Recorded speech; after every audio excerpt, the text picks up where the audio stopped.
சுய தேவைகளை நிறைவேற்றிக் கொள்வதற்கு இதுவும் நல்ல ஒரு தருணம்னு நான் நினைக்கிறேன்.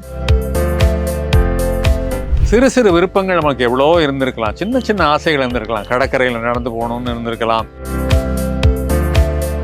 முதுமைக்கு எப்பொழுதுமே ஒரு செகண்ட் இன்னிங்ஸ்னு ஒன்று உண்டு. அதாவது ஃபர்ஸ்ட் இன்னிங்ஸில் எடுக்க தவறிய விக்கெட்டுகளை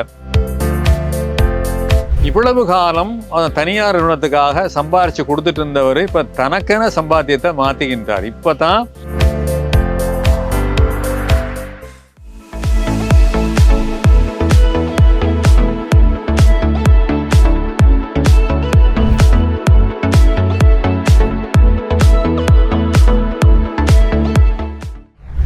வணக்கம் என் அருமை பூங்காற்று நேயர்களே, எப்படி இருக்கீங்க?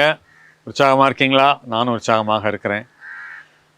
அதாவது நடுத்தர வயதை சேர்ந்தவருங்க, மூத்த குடிமக்கள் எப்படி ஒரு தரமான வாழ்க்கை, மகிழ்ச்சியான வாழ்க்கை வாழலாம் என்பதை பற்றிய நல்ல விஷயங்கள் நம்ம பேசிகிட்டு இருக்கிறோம். மக்கள் ஆகிய நீங்கள் அதை நன்கு வரவேற்கிறீங்க. பூங்காற்று நல்ல ஒரு நிலையை நோக்கி போய்கொண்டிருக்கிறது. கிட்டத்தட்ட 40,000 சந்தாதாரர்களை எட்டி கொண்டிருக்கிறது. இது 50,000, 1,00,000 என்று எட்டும் என்கிற நம்பிக்கை எங்கள் அணிக்கு இருக்கிறது. இந்த வரவேற்பு தொடர வேண்டும். பிறருக்கு பரிந்துரை செய்யுங்க. நீங்களும் கமெண்ட் போடுங்க, லைக் பண்ணுங்கள். எல்லா விதமான ஆதரவும் தேவை என்று முதலிலே கேட்டுக்கொள்கிறேன். உங்கள் ஆதரவினால் நாங்கள் வளர்ந்து கொண்டு இருக்கிறோம். அதாவது அனுபவிக்கிறது என்கிற வார்த்தையை இந்த சமூகம் வெவ்வேறு விதமாக புரிந்து கொள்ளலாம். ஆனால் நாம் இன்னைக்கு பார்க்க போகிறது ஒரு கண்ணியம் நிறைந்த ஒரு பொருளில். நாம் துள்ளித்திரிந்த இளமை காலத்திலிருந்து நடுத்தர பருவம் வரைக்கும், இன்னும் சொல்லப்போனால் வயோதிக பருவம் வரைக்கும் நாம் சார்ந்த தொழிலில் அல்லது பணியில் அல்லது சுயமாக நடத்தின நிறுவனத்தை, குடும்பத்தை தொடர்ந்து சலிக்காமல், கொஞ்சம் கூட களைப்படையாமல் அவ்வளவு பாடுபட்டிருக்கிறோம். அதை வளர்த்துருக்குறோம். சரி, இனிமே நம்மளை நோக்கி நாம் பார்க்க வேண்டிய காலகட்டத்தில் நம்ம இருக்கோமா இல்லையா? அதை எப்போ தான் நம்ம செய்ய போகிறோம்? இதுதான் சரியான தருணம் என்று நான் கருதுகிறேன். இது என்ன சுயநலமா, இது என்ன தன்னலமா என்றால் இல்லை. இது ஒரு பொது நலம்தான். நாம் நல்லா இருந்தால் தான் நம்ம குடும்பமோ, நம்மளை சார்ந்தவர்களோ, மற்றவர்களோ, நம்முடைய தொழிலோ அல்லது எதுவுமே நன்றாக இருக்க முடியும். எனவே நாம் நன்றாக இருக்கணும், மகிழ்ச்சியாக இருக்கணும் எங்கள் கோணத்திலே தான் நான் பேசி கொண்டிருக்கிறேன். எந்த ஒரு துறையிலையும் ஒரு கட்டத்துக்கு மேலே நமக்குன்னு ஒரு சில காலத்தை ஒதுக்கி அதற்காக ஒரு வாழ வேண்டிய ஒரு சூழ்நிலையிலே நாம் மாற வேண்டும். அதற்காக நம்மை நோக்கி நம்ம கவனத்தை செலுத்த வேண்டும். கண்ணாடி அப்படி திருப்பி வச்சுக்கணும். இவ்வளோ நாளாக வெளியிலே பார்த்துட்டு இருந்தோம். கண்ணாடி வச்சு பாருங்கள். நீங்கள் சரியாக வாழ்க்கையை அனுபவிச்சிருக்கிறீங்களா? என்ன தான் இது வரைக்கும் பண்ணீங்க? சில பேருடைய வாழ்க்கையை பற்றி சொல்லுவாங்க, பாவம் அவ்வளவு கஷ்டப்பட்டார், அவ்வளோ பாடுபட்டார், நிறுவனத்தை அப்படி வளர்த்தாரு, குடும்பத்தை அப்படி பார்த்துக்கிட்டாரு, ஆனால் எதையுமே அவர் அனுபவிக்கலை, போய் சேர்ந்துட்டாரு என்று சிலருடைய வாழ்க்கையை அப்படியே ஒரு கிறிஸ்டலைஸ் பண்ணி சொல்லுகிற பொழுது அப்படி சொல்லுவாங்க. அப்படியா? இல்லையே. நாமளும் அனுபவிக்க வேண்டிய காலகட்டத்தில் அல்லவா நாம் இருக்கிறோம்.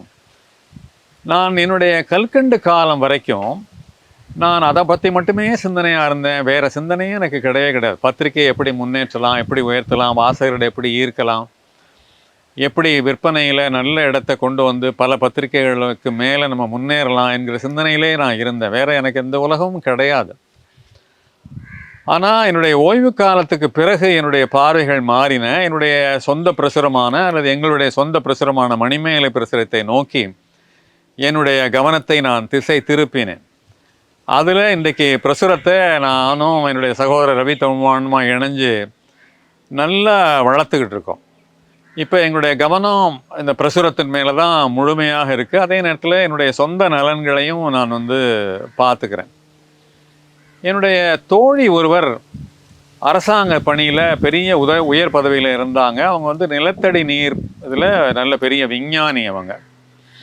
அவங்க தன்னுடைய பணிக்காலம் வரைக்கும் ஓய்வே கிடையாது. எப்போ பார்த்தாலும் நிறுவனம் அப்படின்னே ஓடிக்கிட்டே இருந்தாங்க. ஆராய்ச்சி இதிலே தான் இருந்தாங்க.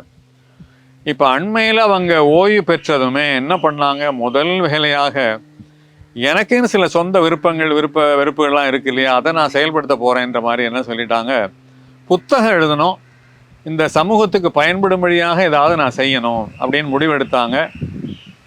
அவங்களுடைய பணிக்காலம் வரைக்கும் ஏதோ நிர்பந்தம் காரணமாக அரசாங்கத்தில் சில விதிகள்லாம் இருக்குது, எழுதக்கூடாதுன்னு இருக்குது, எழுதுனா பணம் வாங்கக்கூடாதுன்னு இருக்குது, உங்களை முன்னிலைப்படுத்திக்க கூடாதுன்னு இருக்குது, இன்னொன்று கடமையும் பொறுப்புகளும் அதிகம்.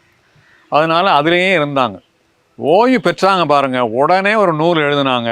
அந்த நூல் அப்படி ஒரு வெற்றி, அப்படி ஒரு வரவேற்பு. இந்த சமூகத்துக்காக நான் சில நல்ல செய்திகளை சொல்லியிருக்கிறேன் என்கிற நிறைவு வந்து அவங்களுக்கு வந்திருக்கு.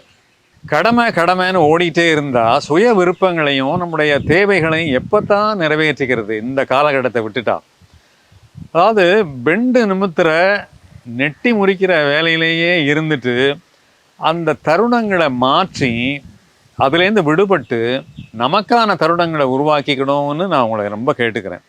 அதுதான் வாழ்க்கையை வந்து முழுமையடைய செய்யும் என்று நான் நம்புகிறேன்.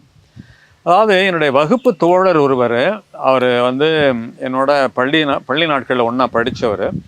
அவர் வந்து துறைமுகங்களை உருவாக்குவதில் வல்லவர். அது ஒரு அபூர்வமான துறை இல்லையா, துறைமுகங்களே உருவாக்கிடுவார். சின்ன துறைமுகலேருந்து பெரிய துறைமுகம் வரைக்கும் அவருடைய ஆலோசனையை கேட்டு தான் அந்த துறைமுகத்தை வந்து நம்ம உருவாக்க முடியும். இப்பொழுது அந்த பதவியிலேருந்து ஓய்வு பெற்றுட்டார். இப்போ அட்டகாசமாக என்ன பண்ணுறாரு, தனியார் துறைமுகங்கள்லாம் உருவாகுது இல்லையா, அதுக்கெல்லாம் ஒரு ஆலோசனை வழங்குகிறவராக ஆயிட்டார். இவ்வளவு காலம் தனியார் நிறுவனத்துக்காக சம்பாரித்து கொடுத்துட்டு இருந்தவர் இப்போ தனக்கென சம்பாத்தியத்தை மாற்றிக்கின்றார். இப்போ தான் நல்ல நல்ல சம்பாத்தியங்களை வந்து அவர் பண்ணுறார்.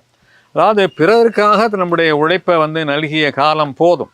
அந்த உழைப்பை நம்மை நோக்கி திருப்புவதற்கான நல்ல சரியான தருணம் இதுதான் நான் நினைக்கிறேன். நான் சுய தேவைகளை நிறைவேற்றி கொள்வதற்கு இதுவும் நல்ல ஒரு தருணம்னு நான் நினைக்கிறேன். சிறு சிறு விருப்பங்கள் நமக்கு எவ்வளோ இருந்திருக்கலாம், சின்ன சின்ன ஆசைகள் இருந்திருக்கலாம். கடற்கரையில் நடந்து போகணுன்னு இருந்திருக்கலாம், காய்கறி மார்க்கெட்டில் போய் காய்கறி வாங்க மாட்டோமான்னு இருக்கலாம், ஆன்மீக ஆசைகள் இருக்கலாம், காசி ராமேஸ்வரம் போனோமா இது வரைக்கும் போவே இல்லையே அந்த மாதிரியெல்லாம் இருக்கலாம். அப்புறம் சின்ன சின்ன சந்தோஷங்கள் நமக்கு எதுலேயோ இருக்குது. நம்ம வந்து திரைப்படம் பார்ப்பதுலையோ அல்லது வேறாவது நீண்ட நெடிய தூரம் கார் ஓட்டணும் அந்த மாதிரியான விருப்பங்களோ எல்லாவற்றையும் ஒரு நினைச்சதெல்லாம் நிறைவேற்றி கொள்ளக்கூடிய காலகட்டம் தருணம் இதுதான் நான் நினைக்கிறேன். முதுமைக்கு ஒரு எப்போதுமே ஒரு செகண்ட் இன்னிங்ஸ்னு ஒன்று உண்டு. அதாவது ஃபஸ்ட் இன்னிங்ஸில் எடுக்க தவறிய விக்கெட்டுகளை வந்து சேர்க்க தவறிய ரன்களை செகண்ட் இன்னிங்ஸில் ஆடி பார்க்கலாம், அடித்து பார்க்கலாம். அந்த விருப்பத்தை வந்து நம்ம நிறைவேற்றி கொள்வதற்கும் இதுதான் சரியான தருணம்னு நான் நினைக்கிறேன். அப்படிப்பட்ட ஒரு புதிய வாழ்க்கையை மேற்கொள்ளுகிற பொழுது 2 விஷயத்தில் நம்ம கவனமாக இருக்கணும். என்னென்னா, பொறுப்புகளை தட்டி கழிக்கிற மாதிரியாக இருந்துடக்கூடாது நம்முடைய மேற்கொள்ளக்கூடிய புதிய வாழ்க்கை. அதே நேரம் நாம் செய்யக்கூடிய எதுவுமே மற்றவர்களுக்கு எந்த வகையிலையும் இடையூறு இடைஞ்சல் இல்லாமையும் பார்த்துக்கணும். என்னுடைய சுயநலம் தான் முக்கியம், என்னுடைய சந்தோஷம்தான் முக்கியம், என்னுடைய தேவைகளை நிறைவேற்றிக்கிறது தான் முக்கியம், மற்றவங்க எப்படியோ போனால் கவலை இல்லைங்கிறது அல்ல. இதையெல்லாம் கருத்தில் கொண்டாதான் அந்த அளவுகோல் வந்து மிகச்சரியாக வந்து நடக்கும். சின்ன சின்ன சந்தோஷங்களை பற்றி சொன்னேன். 1954 ஸ்டான்லி மெடிக்கல் கல்லூரியில் ஒன்றாக படித்த மருத்துவர்கள் அண்மையில் சந்தித்தாங்க. என்னை வந்து சிறப்பு விருந்தினராக அதுக்கு கூப்பிட்டுருந்தாங்க. அவங்க வாடா போடான்னு பேசிக்கிறது, மூத்த 54 பிறந்தவங்க 54 படிச்சிருக்காங்கன்னா பார்த்துக்குங்களேன் அவங்க வயசை. என்ன ஒரு சந்தோஷம், என்ன ஒரு குதூகலம், என்ன ஒரு மகிழ்ச்சி. அந்த மாதிரி ஒரு பழைய நட்பை புதுப்பிக்கிறதுலையோ ஒன்று கூடல்கள்லையோ நம்முடைய சந்தோஷத்தை மீண்டும் மீண்டும் புதுப்பிக்கிறது, சின்ன சின்ன ஆசைகளை நிறைவேற்றிக்கிறதுக்கு இதுதான் வந்து சரியான தருணம். ஆகவே விட்டதை பிடிக்க வேண்டிய வயசு இது. பிடிக்க முடியுமா பாருங்கள், இதுதான் சரியான தருணம். வாழ்த்துக்கள், நன்றி, வணக்கம். பூங்காற்று இது நாளைய நல்வாழ்விற்கான வழிகாட்டி.